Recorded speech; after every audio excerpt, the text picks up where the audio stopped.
नाशिक शहरासह जिल्ह्याला आज रेड अलर्ट देण्यात आलेला आहे। या क्षणाची ही सर्वात मोठी बातमी आपण पाहतोय। नाशिक शहरासह जिल्ह्याला आज रेड अलर्ट जारी करण्यात आला आहे। मध्यरात्रीपासून नाशिक शहरासह ग्रामीण भागात पावसाची संततधार सुरू आहे। शहरात संततधार पाऊस सुरू असल्याने गोदावरी नदीच्या पाणी पातळीत वाढ झाली आहे। रामकुंड परिसरात गेल्या महिन्याभरापासून कोरडे असलेल्या गोदावरी नदीपात्रात पुन्हा पाणी वाढले।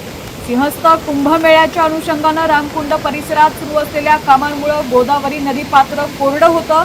मात्र मध्यरात्रीपासून पावसानं जोर धरल्याने गोदावरी नदीच्या पाणी पातळीत लक्षणीय वाढ झालेली आहे। हवामान विभागाने नाशिक शहराला आणि जिल्ह्याला रेड अलर्ट जारी केलेला आहे। मध्यरात्रीपासून नाशिक शहरासह ग्रामीण भागात पावसाची संततधार पाहायला मिळते।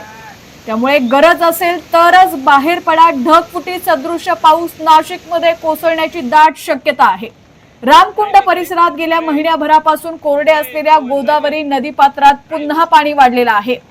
मध्यरात्रीपासून पावसानं जोर धरल्याने गोदावरी नदीच्या पाणी पातळीत लक्षणीय वाढ झाल्याचं चित्र आपल्याला या ठिकाणी पाहायला मिळतंय। अधिकच्या अपडेटसाठी पाहत रहा HPN मराठी न्यूज। तसंच या ठिकाणी तुम्ही पाहू शकता त्र्यंबकेश्वरला ढगफुटी सदृश पावसाचा इशारा देण्यात आलेला आहे। मंत्री गिरीश महाजन यांनी या ठिकाणी जाऊन पाहणी केली आहे। मंत्री गिरीश महाजन यांनी त्र्यंबकेश्वर परिसरातील विविध भागांची पाहणी करून परिस्थितीचा आढावा घेतलाय।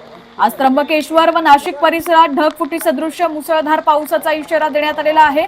ब्रह्मगिरी परिसरातील मेढघर किल्ल्यावरील वाडीतील नागरिकांचं स्थलांतर सुरू आहे। जवळपास 100 नागरिकांना सुरक्षित स्थळी हलवण्याची तयारी सुरू आहे।